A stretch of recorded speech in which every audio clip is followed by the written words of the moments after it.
Hello ladies and gentlemen, my name is Pagona and welcome back to another episode of The Isle in the pre-alpha tech demo. I was going to say tech demo then, but it is technically a pre-alpha tech demo. And yeah, they've done a couple of updates, and as you can see, this lovely menu is one of them. So for now, mods, controls and settings are all grayed out. Obviously you've got quit, but you can go down here, you can click the Facebook, Twitter, Twitch, Steam and Kickstarter page, which you guys should definitely go and check out. I know I mentioned it in a couple of videos before, but I figured I'd kind of, sit down and do a proper episode on the island and just show off a couple of the updates, because they have updated a few things. So yeah, as you can see, it is 0.0.0.12 or 12. That is the current version of the pre-alpha tech demo. And up here it says 4.9. I'm pretty sure Unreal Engine is on 4.8. So I'm not quite sure what that is. I don't know. But I'm pretty sure 4.8 came out not too long ago. Came with a bunch of new features that I know Dondi was waiting for. So I have no idea if he has updated to that version of Unreal Engine or not. In fact, I don't even know what's in this version of the tech demo, because they've literally just put out an update for it. So yeah, should be fun to see. So when you click play, you come to the screen, connect and start. If you go to connect, you can put in someone's IP and you can, connect to their game or whatever. I don't know of any official servers or anything right now. Obviously, they will get those when the game is released, if it's ever released, because if they can't get Kickstarter funding, then the chances are the game will either be slowed down dramatically or they just won't release it. Yeah. Or you can go and start your own local match. So we're going to do that just because I don't know of any servers. I know someone does in the Twitch chat on the IO channel. They do usually host servers, but I don't know. I just don't know if they're up or whatever. So yeah, we're going to start. So it does take a second to load. Oh, there we go. So yeah. Here we are. This is actually a map that I don't believe is going to be used for much longer. With the release of 4.8 on Unreal Engine, Dondi can actually start making the big proper world that he wanted to make. So I'm guessing he's working on that. I'm not quite sure, but yes. So yeah, we've got a couple of new things, one of which is the lack of grass. Well, grass is over there. We've also got a buttload of trees, some really pretty trees like that one, and some fairly ugly trees like this one. These are all temporary assets that will be changed when they get funding, closer to the game's release probably. But yeah, got some grass, lovely grass. And yeah, that's really what there is at the moment. I'm thinking we go down into the cave. Oh, one thing I should probably mention. As you can see in the bottom left hand corner of the screen, we've now got a health, stamina, food and water bar. No idea if they work. I am sprinting right now, so the stamina should be going down. But I'm not sure. I can't tell. But yes, so we've got this lovely part of the cave that really hasn't changed much. Looks quite nice though. They've obviously darkened the textures a little bit. They've got a new floor which looks pretty awesome, all like gravelly and stuff, and obviously they've darkened the outer rock layer, which is looking pretty good. This looks the same, although was it the last episode? No, the last episode it was really bright, wasn't it? My bad. So yeah, it doesn't look like they've added much here. I don't know if they've expanded the cave up there. We can't check, obviously. So let's head out of the cave. Another thing that they have done is fixed the aiming. So a lot of people probably realise that the aiming was a little bit poor.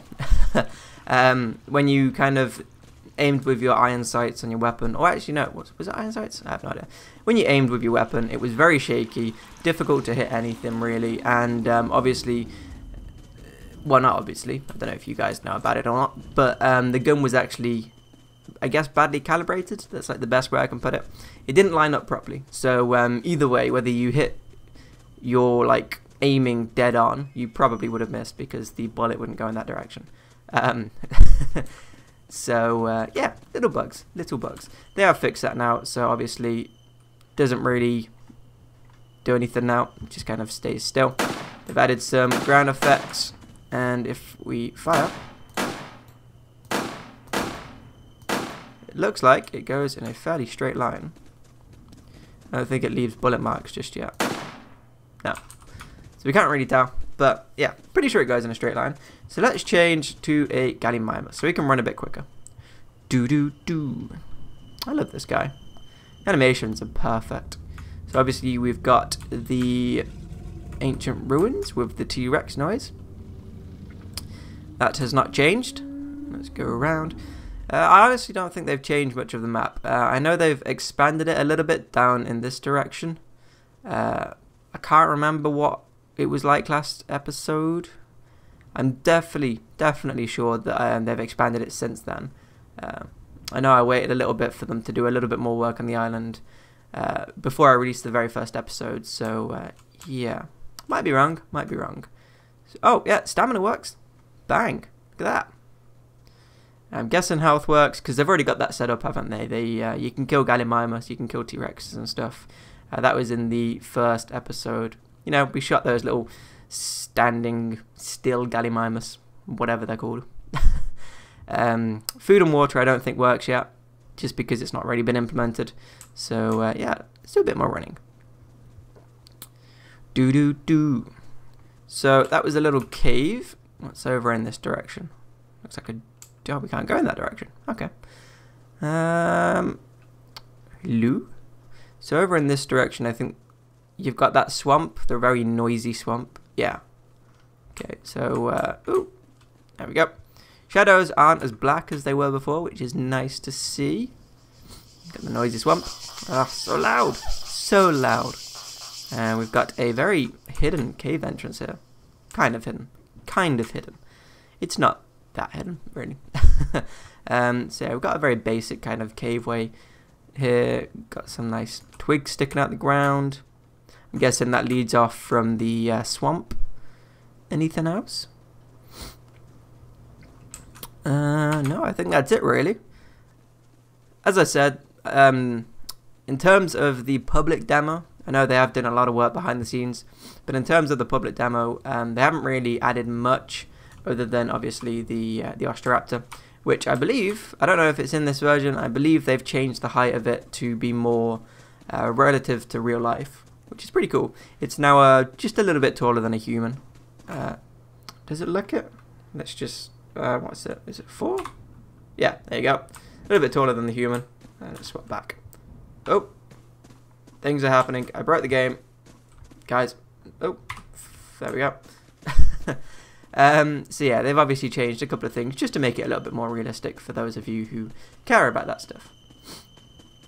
But the main reason I wanted to talk about this game, or just make this video in general, was to just mention the Kickstarter. I know I've mentioned it in the Primal Carnage videos a couple of times, but I just wanted to kind of put it out there.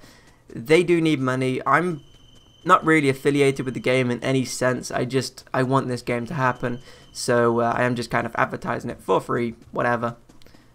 Say what you want. But I have a lot of faith in this game. It's got a great modeler, it's got a great animator, it's got a great developer in general. Dondi, he's blunt, he's sassy, but, you know, he gets things done. Obviously, you know, he's spent, I don't know what it is, it's like, how much money is it? He spent a fair amount of money out of his pocket just to kind of get these models, just to show you guys what he wants to do.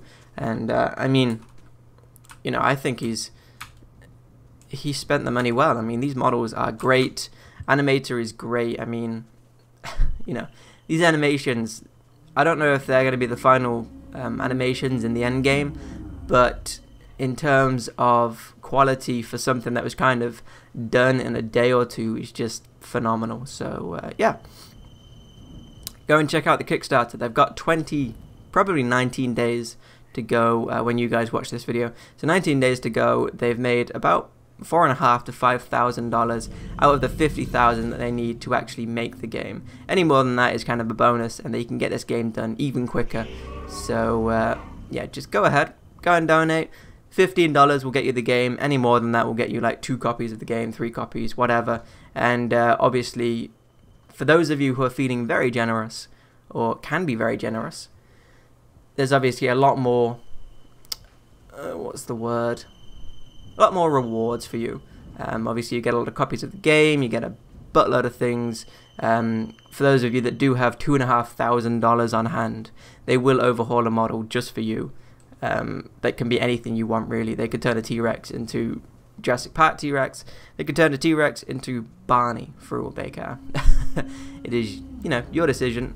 And that's kind of, I guess that's kind of nice. It's kind of nice. And one thing that I do love about this game at the moment is just what they claim is transparency of development. But it's just the fact that the guys who are developing the game are just so open about it. Dundee streams. At the beginning of the game, I feel like the stamina's broken. Yeah, I don't think that's working properly. Yeah, Dundee streams regularly. When the development started, Nick, who was the modeler, he streamed regularly. Yeah, I can't really say more than that. For development, it's great to be updated every once a week or something like that via a blog post. It's even better to watch the development via a stream every now and then. Yeah, there's not much more I can say about that. I'm just following the shadows. I don't know why. You kind of, when you get close to a certain point, it kind of loads and the shadows become so much more detailed. I've just kind of noticed that. Oh well. So yeah, I'm going to end this episode here. I won't go on too long. I'll stick the link to the Kickstarter in the description, and I might even talk to Dundee about getting some like just a couple of demo keys, and I'll stick those in the description if I can. That's not a promise, just yeah. So you'll be able to load up the game in Steam and, you know, get updates every single time they release it, so you guys can play if that's what you want. So yeah, hope you guys enjoyed this video. If you did, feel free to like and subscribe, and I'll see you all in the next episode. See ya.